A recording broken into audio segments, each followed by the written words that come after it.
Përshëndetje, ku jemi këtu me bashkimin e datës 13 shkurt të 2026. Duke se është një ditë me rëndësi të veçantë, sepse nga dita e nesërme, po flasim për ditën e sotme të datës 13, pra, domethënë bashkimi bërë një ditë parë, jo e kuptoni. Por duhet t'ju them që duhet pasur një vëmendje të shtuar në lidhje me çështjet që kanë bëjnë me punën, kanë bëjnë me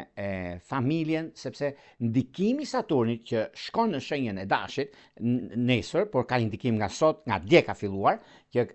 rregullimet dhe stabilizimet që do shkojnë në vendin e vet. Për disa mund të jetë e vështirë, për disa mund të jetë mjaft e mirë në lidhje me stabilizimin dhe konkretizimin e gjërave që kanë të bëjnë në këtë fushë. Ajo që unë mund t'ju them dhe jo them me bindje të plot, ka të bëjnë shumë ndryshimet, vendimet, mundësitë që juve do t'ju jepen në këtë aspekt. Por e gjitha historia dhe çështjet që kanë bëjnë në lidhje me anën ekonomike financiare, është dhe momenti i duhur mbi zhvillimet dhe ndryshimet të mëdha që vijnë. Megjithatë, edhe pse koha ndodh në anën tjetër me mundësitë e harta që vijnë, lidhje me takime pune, lidhje me ndryshime pune, lidhje me takime të rëndësishme që kemi, por gjithashtu është edhe momenti i duhur për sa përket disa udhëtimeve të shkurtra që mund bëjmë. Është gjithashtu një çështje që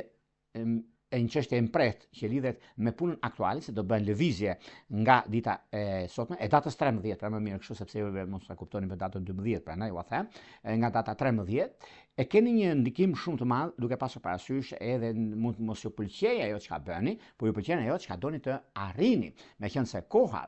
kërkon dhe dëshiron të ju njoftoj për atë çka po ndodh, është mirë që juve të shikoni, të merrni laps në një letër, të shkruani gjë që doni dhe të bisedoni. Mirë është në këtë ditë të dëgjojmë dhe jo të flasim. Për të folur, flasim pak më vonë dhe është dhe momenti më mirë. Kush duhet të bëj kujdes dhe kush duhet të përparoj diçka më tepër se e ka lënë pas dore disa çështje të rëndësishme. Ajo që duhet jenë të vëmendshëm janë shenjat e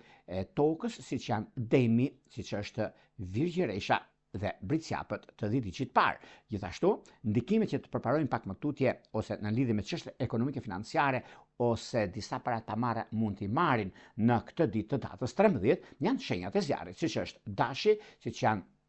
Luanët dhe Shijetarët të dhjeticit të tretë. Ka një ndikim shumë të mirë dhe tepër pozitiv mbi ato ndryshime që kanë bëjnë dhe mundësitë të arta që vijnë. Megjithatë, është një periudhë që kërkon vëmendje dhe duhet që me pak fjalë në vendet e ndryshme që neve do të bëjmë ndryshime të mëdha dhe jemi duke filluar me ndryshime të mëdha, atëherë do të rishikojmë çështjet dhe të ambientohemi me gjërat e reja që do të pasyrohen tek neve në ditët që do vijnë dhe javët që do vijnë. Tani, pa humbur kohë, para se të fillojmë me